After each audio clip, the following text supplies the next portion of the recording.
What's up, guys? Chemist here from Meanwhile in the Man Cave, where we take a look at all things pop culture, games, toys, or anything we think is cool. And today, we are taking a look at the Todd McFarlane DC Multiverse Red Tornado. This is a Target exclusive gold label version, I believe. The Red Tornado has a long and complicated history in the DC universe, and as the Red Tornado first appeared in Justice League of America number 64 in August of 1968.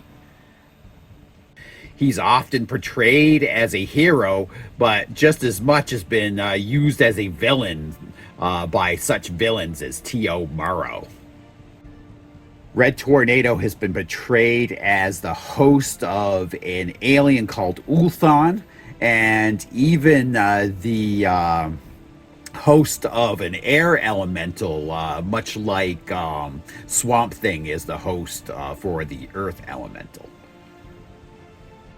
Whether being a hero and part of the Justice League of America, or a villain as being a tool for a villain like T.O. Morrow, he usually ends up in pieces and stored on some shelf somewhere when the writers run out of things to do with him.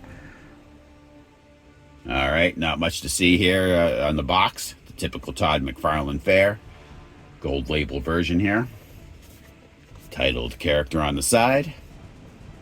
And some cool Red Tornado classic artwork on the back. So, let's not waste any time. Let's get the Red Tornado out of this cardboard.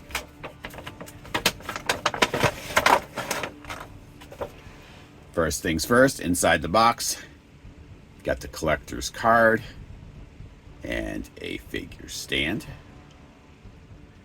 Brief overview of what you're going to get in the package. You got the Red Tornado Vortex for him, a couple extra hands, and the Red Tornado himself.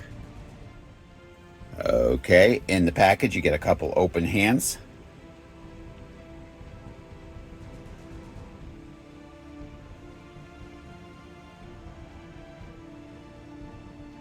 And his Vortex, which is pretty good sized. Does have a peg for mounting his foot inside. And the Red Tornado himself.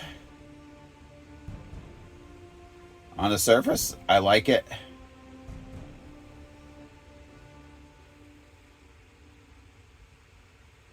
Like the boots. Painting's pretty good. Now the cape, I believe the cape is recycled from the Alan Scott Green Lantern, but I'm okay with that. I like how it looks on him. It's a little bit more of a classic stylized version.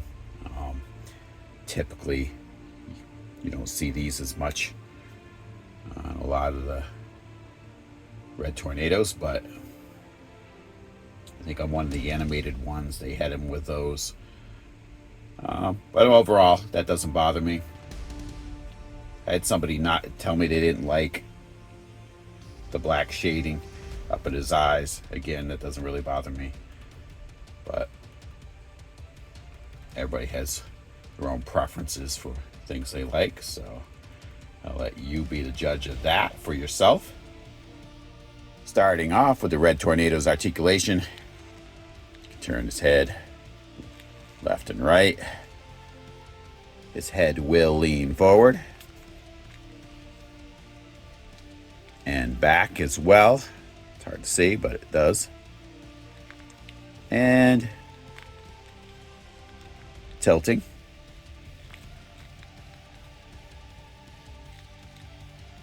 Shoulders, lateral movement, of course.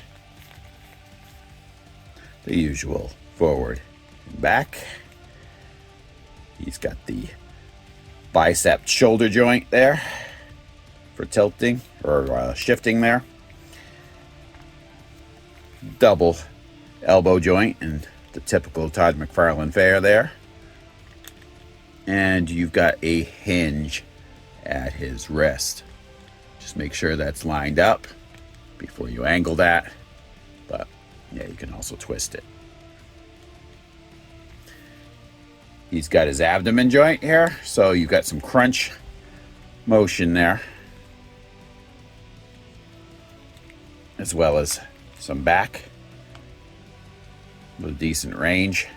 Now, that joint, to me, it's going to be kind of useless for shifting, you know, the left and right, just because if you've watched other videos, I don't really like when you shift that, this moves over to the side and doesn't align.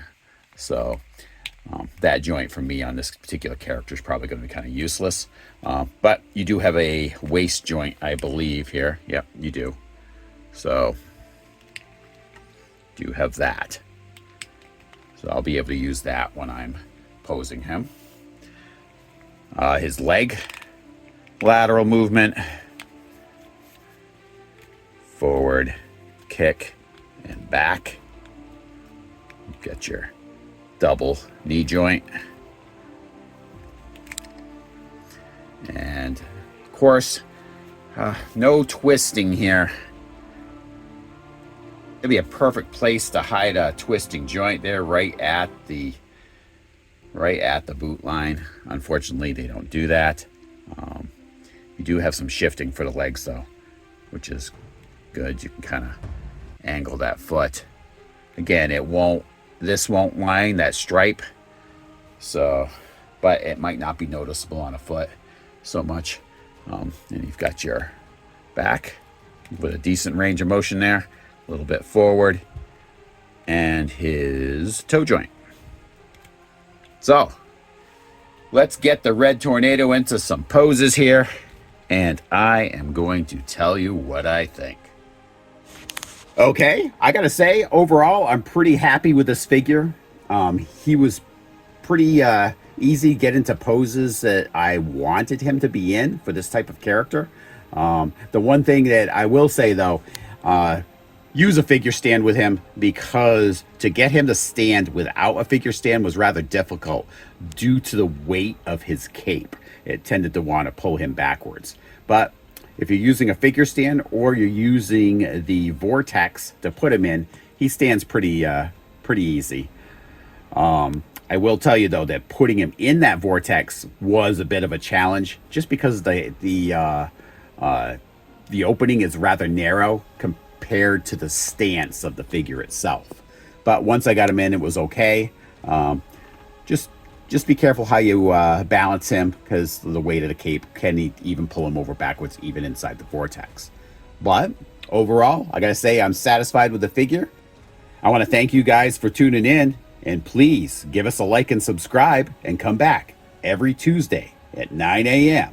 for a new episode of Meanwhile in the Man Cave. I'll talk to you guys later.